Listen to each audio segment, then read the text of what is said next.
Brian, I've heard about the 1031 exchange, but there's also the 1033 exchange. Can you tell me more about what that is? Yeah, so the Section 1031 exchange is where we sell investment real estate and buy replacement investment real estate, whether that's investment real estate that you actively manage or passive investment real estate like a Delaware statutory trust. Now sometimes we sell real estate or receive money for it and we didn't want to sell it in the first place. That's called an involuntary conversion. So some examples of an involuntary conversion are fire, maybe a hurricane where you receive insurance proceeds. Another one is where eminent domain, where the state has decided to take, build a highway through your property, and they say, all right, here's some money for it, we're going to take it from you.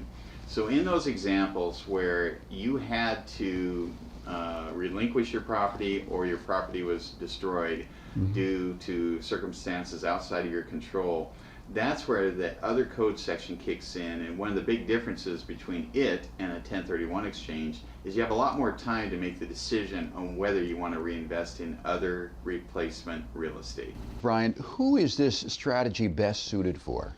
Yeah, there's been a lot of, obviously fire, that's easy one. Something burnt down your house, you got a big insurance check, and you want to, rather than rebuild the house there, you decided to buy something else. But there's been a lot of hurricane areas, wildfire, some of the natural disasters we've been having, tornadoes, those kinds of things. I think the biggest one anymore though is eminent domain. I mean, when if the city of Charlotte says, we're going to build a new highway, well, guess what? They're buying a lot of property. Or Sound Transit up in our area says we're going to build a railway, cutting right through everything. Well, they just took a lot of properties, and a lot of people are going, oh, gee, I have this money now, and I'm going to have to pay tax. So, Brian, there are a lot of advantages to the 1033 exchange. What are some of the reasons why someone would not want to take advantage of that? Yeah, sometimes, you've got your proceeds from the fire, the casualty, or the eminent domain, and you just don't want to be buying real estate again. It's not something you want to do. Now, there is one of the things you can do is if you don't want to be a active landlord anymore, you can do a Delaware statutory trust with 1031 or 1033 exchange money.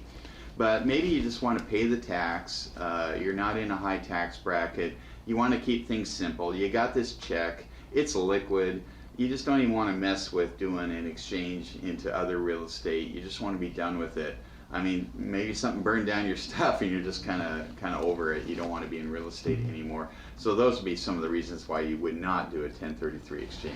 Brian, what are some of the other benefits to doing a 1033 exchange beyond those that you've already mentioned? Yeah, I can give you a story that I've had this conversation many times, especially with Sound Transit, where somebody owns a $5 million property, at least that's what they think it's worth, and then Sound Transit comes along and says, well, we're going to take your property. Well, I don't want to sell it. Too bad, so sad. Eminent domain, we're taking your property, but we're going to buy it at its fair market value. Oh, you're going to give me $5 million?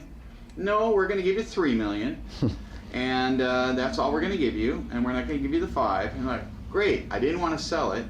I'm only going to get $3 million instead of 5, and I just visited my CPA. He says I got to pay tax on the whole $3 million. I didn't want to sell in the first place. That's right.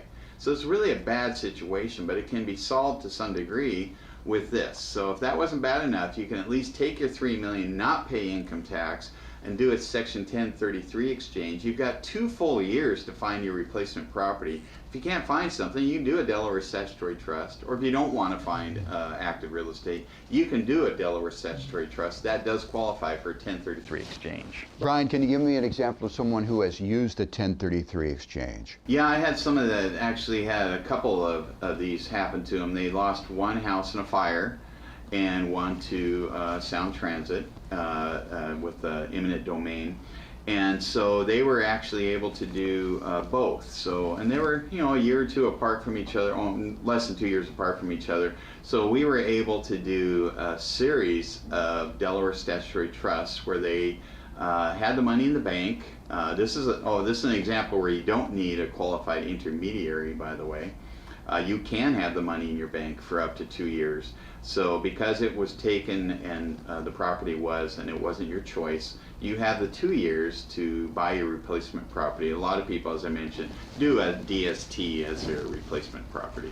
Brian, the 1033 exchange, very interesting concept. Thanks for telling us more about that. You got it.